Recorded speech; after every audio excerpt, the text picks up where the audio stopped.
Hello and welcome to another video. I am here to share with you some really cool information that I put together for a local high school. Essentially educating our youth on how to kind of bust nutrition myths and outsmart all the algorithms that are trying to send us only the information that we want to see, right? Because fact is not necessarily always what we want to see. So I am here to share with you my top tips on that. All right, so let's get into it. Fact versus feed, busting nutrition myths, and outsmarting the algorithm. My first biggest tip is to not believe everything you see while you scroll, including this video. I'm going to teach you how to be smart while you're scrolling so that when you come across something that sounds interesting or intriguing or even a little threatening to the way that you do wellness for your own life, that you can kind of turn on that creative brain and critical thinking brain and kind of really think about what you're reading as to whether or not it actually makes sense in terms of science. So social media is a wonderful platform to connect with friends, sharing funny stories and looking at memes, but is it the best place for health advice? Maybe, maybe not. Let's learn how to verify before we trust everything that we see.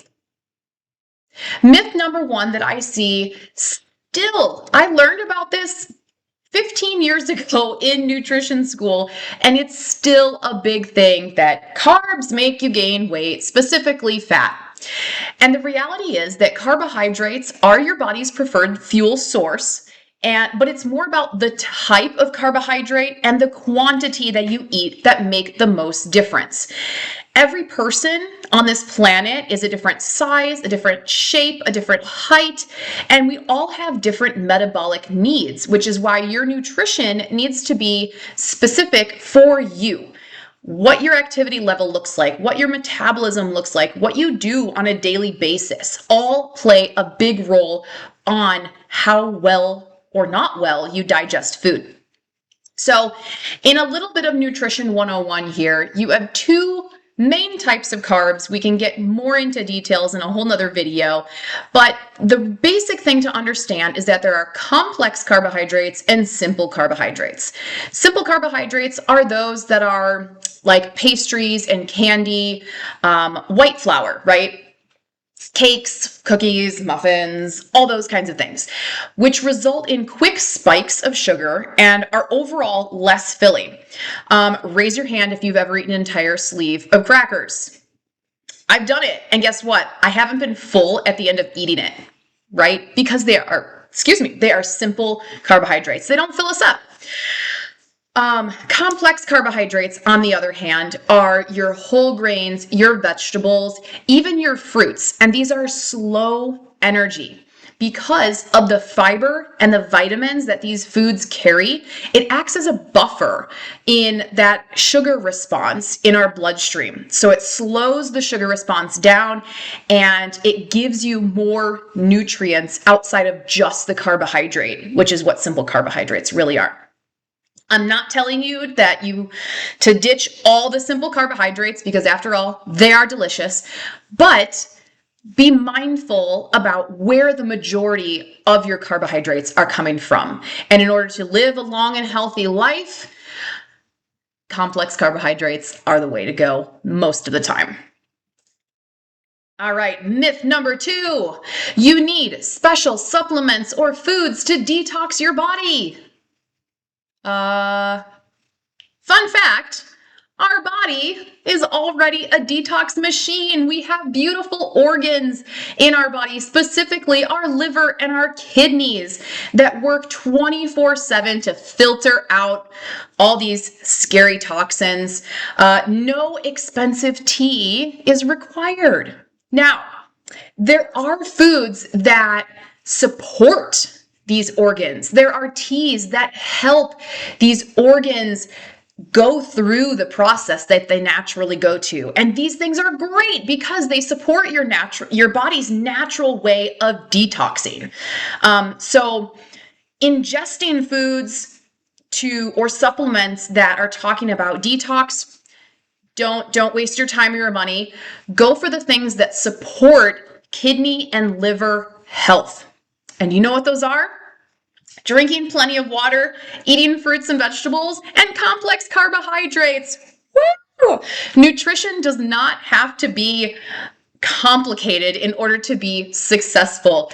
I know it's really fun to watch all these hacks and all of these things out there that that promise these amazing results, but good nutrition is so simple, and it's the basics. It's feeding your body foods that you can grow in the ground, and that's it, right? So I know it's a lot easier said than done, but that is the basics of it. So as we'll talk about in a couple of slides, beware of products or foods that promise a quick fix. They are usually just a laxative in disguise, especially when it's talking about detox. But anytime you see a quick fix, know that it is not something that is, or not always something that is beneficial long term. And last but not least, myth number 3, drinking or eating protein will give me big, strong muscles. Fact is, yes, protein is essential for muscle repair and growth, but it doesn't build muscle all on its own. You need resistance training. You can't just drink a protein shake and all of a sudden get these massive biceps, right? You need to put the work in. Okay, resistance training actually stimulates growth of your muscles so that your body can fill it with all of the storage. It's storage for carbohydrates, essentially. And so by eating more and fueling your body and fueling your workouts, you're able to build muscle. Now, I will say, for anyone who's afraid of adding muscle, going to the gym once a week and lifting 5-pound dumbbells is not going to make you bulky. Okay. I'm talking to all the people who are terrified of getting bulky from working out in the gym. Building muscle takes so much work. And all these bodybuilders that you see that have these massive muscles, they put a lot of work into that. Okay. And to think that going to the gym and lifting a few weights is going to get you there, you're discrediting all the work that they're doing. Okay. So I want you to remember that muscle growth is so healthy for our bodies, for our metabolisms, and just to move throughout our day. It helps limit injuries, and it can help you just do all the things in daily life. And it sets up our 90-year-old selves for success. It can help build bone density and reduce falls as we age, okay? I know if you're watching this and you're under 35, you're probably like, that's so far away, I don't even care. But I'm telling you right now, if you're under 30, your biggest muscle and bone density growing phase is now. If you're over 40, or 30, you can still do it. It just takes a little bit of extra work. And then finally on this one, consuming excess protein without resistance training doesn't turn into biceps. It just is stored as fat in our body. Just like any excess calorie, whether it comes from fat, carbohydrates, or protein, if we eat too much food, it's stored as fat on our body. It's a protective mechanism, right? So that we store, just like other animals that are hibernating in the winter, or squirrels who eat all the nuts in the fall, right? And they get big fluffy bodies. It's so that when nuts aren't as easy to find, they can still survive. Our bodies do the same exact thing because, after all, we are also animals. So just consuming excess in general will be stored as body fat. All right, now on to becoming a social media detective. Put on your detective hat, because these 6 tips here will help you filter through all the nonsense and get to understand real claims versus advertising claims, okay? Number 1. Check credentials, okay? If the person if you're looking at something that is offering health tips or medical advice, do they have the qualified credentials to be making these claims and tips? So if they're offering medical advice, are they a physician? Right? Step number one, easy as that. If they're saying something about nutrition and making nutrition claims, are they a registered dietitian or other credentialed form of nutritionist? Not all nutritionists are created equal, okay? A nutritionist could be someone that takes a 4-hour course on the weekend and then claims themselves to be nutritionist. Nutritionist could be someone who goes to the library and reads books about nutrition and can call themselves a nutritionist. But do they have a credential that gives them multiple years of study, maybe an internship, things like that, where they are qualified to make these claims? That's step number one. Or is this person, I guess, an influencer with a nice camera and some fancy supplements, right? Things to keep in mind. The next one are miracle claims. So miracle claims and the quick fix. These two kind of go hand in hand. So if this person is claiming a cure-all or instant results, or if it just sounds too good to be true, it most likely is too good to be true, okay? That's big red flag vibes there, okay? Real nutrition that actually changes your health for the better takes time and consistency. If you have watched any of my videos before, or if you have worked with me one-on-one, you will know that my favorite phrase is one salad or smoothie is not going to make you healthy.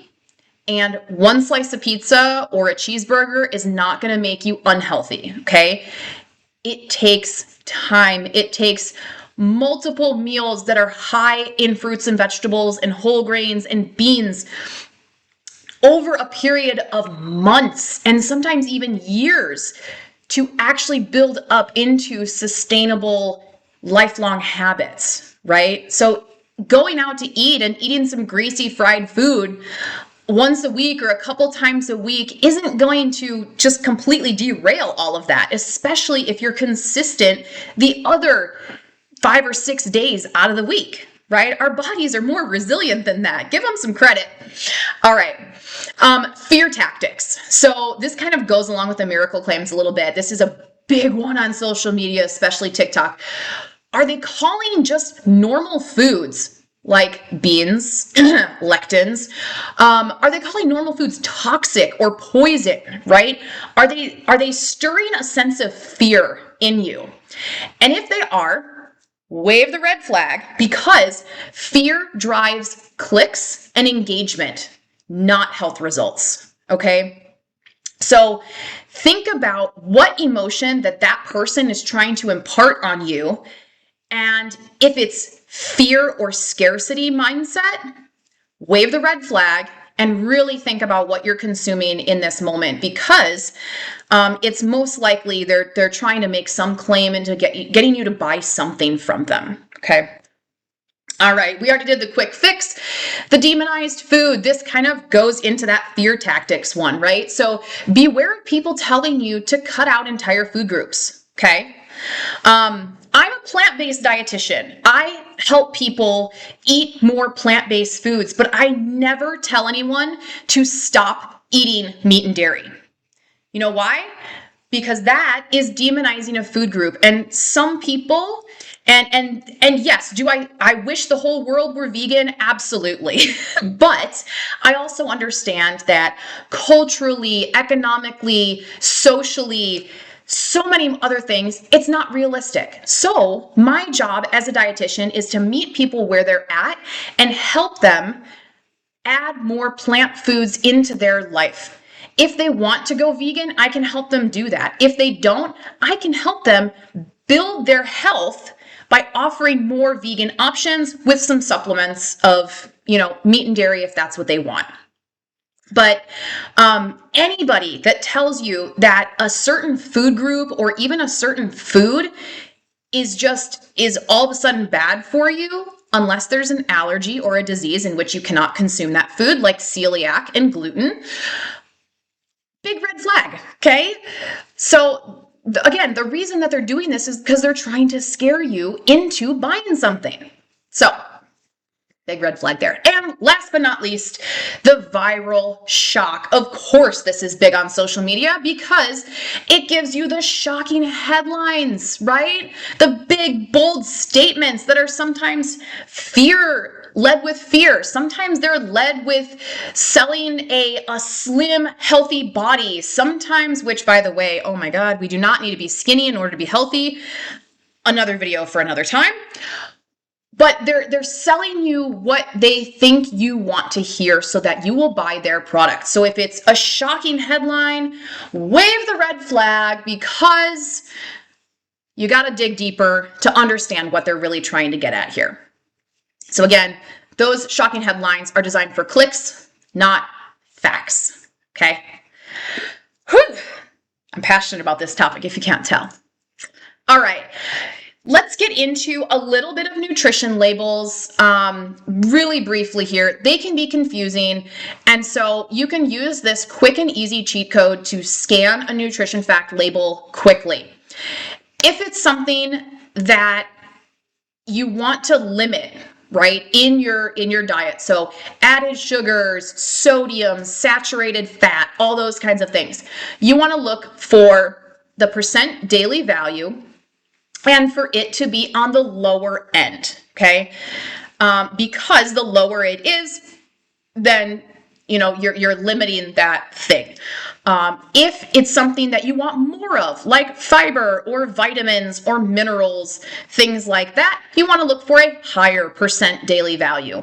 By no means are the nutrition facts extremely accurate and like to the T perfect. They are not.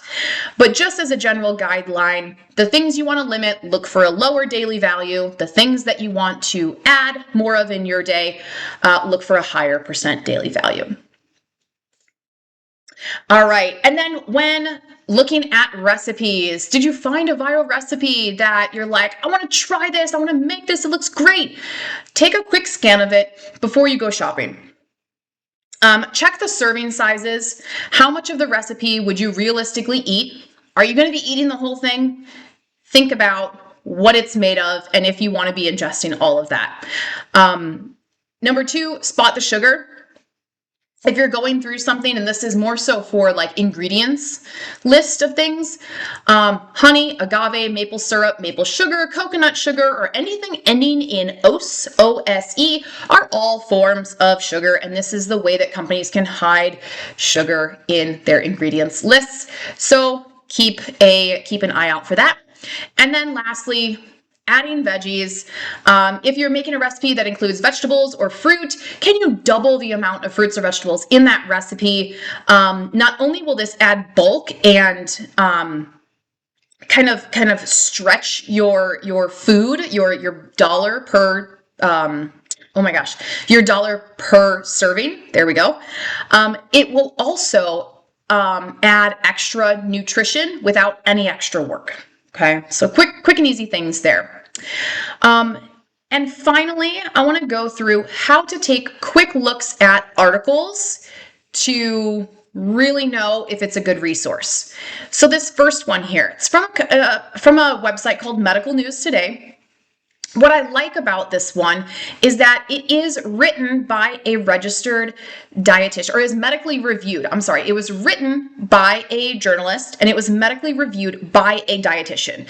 So this is a really nice way so that, a dietitian doesn't have to write everything, but as long as it's medically reviewed by a health professional, I'd say it's a pretty reliable source.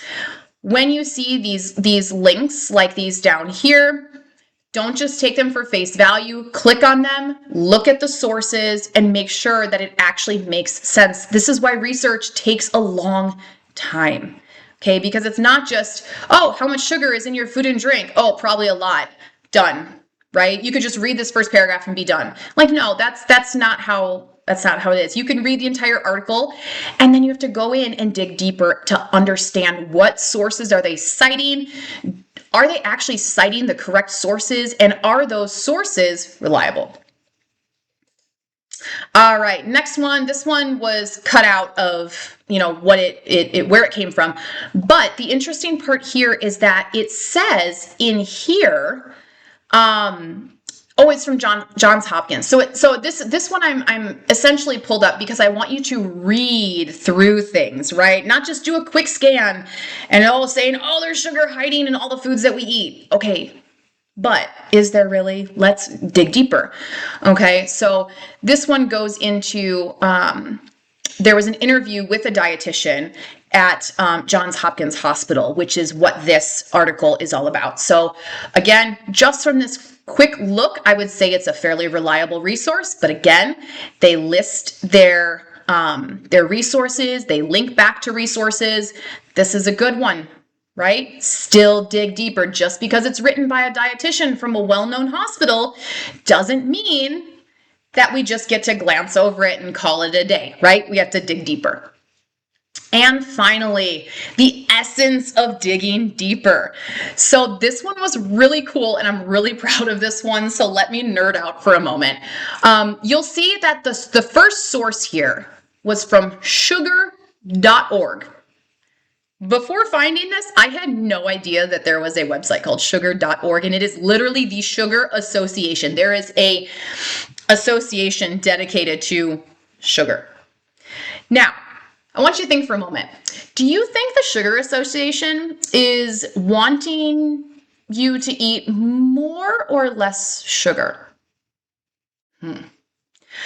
So when I looked at this is taken straight from their website. It's a beautiful graph, by the way. They're highlighting the sources of added sugar in the standard American diet. And I was like, okay, this is cool. It looks beautiful. It's easy to understand. And, you know, it kind of makes sense that most things would be coming from sugar sweetened beverages and desserts and snacks. That's kind of where most of our sugar is coming from an added sugar perspective. Great. So I put on my thinking hat and I was like, well, I know that the Dietary Guidelines for Americans, which is oh my gosh, a big document that comes out every 5 years that medical professionals, dietitians, physicians, researchers, scientists, all that come together and set the guidelines for Americans to last about 5 years based on the current research. So I went in there to look and see if this lined up to the data that the Sugar Association also had. Verbatim. So the Sugar Association took the information from the Dietary Guidelines of Americans, which is accurate, so that they have accurate information posted on their website, but in a much more beautiful graphic, if I do say so myself. But the fact here is that it is factual, but nothing was cited of like that they got their information from the dietary guidelines, which I thought was really interesting. So all this to say, when you're looking at a chart, put your critical thinking cap on and think about where did they get this information from and how is it accurate? Like, is it accurate at all? Right? So always dig deeper. I guess that's my phrase of the day for this video. All right. And last but not least, my advice to you right now, okay? The most important tool in your nutrition kit is your brain. So stay curious, stay skeptical in a healthy way, and stay healthy, right? If you feel like there's a red flag being waved, just look into it. Maybe you're wrong, and maybe it is a green flag, and it's totally fine. But I want you to critically think about things and really question things. And that is how good science is done. That's how good research is done.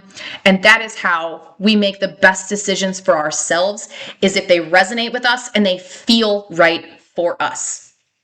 So I want you to drop any questions that you have from this presentation in the comments below, and I will answer. I promise you, I will answer every single one of them because I don't get a lot of comments on my videos. And so I'm hoping you just overwhelm my comments box and get it done. So I hope you like this video. It's a new format for me, but like I said, I did this presentation before and I absolutely loved it, and I wanted to share it here on my YouTube channel. So I hope you enjoyed it, and I'll see you in the next one. Take care.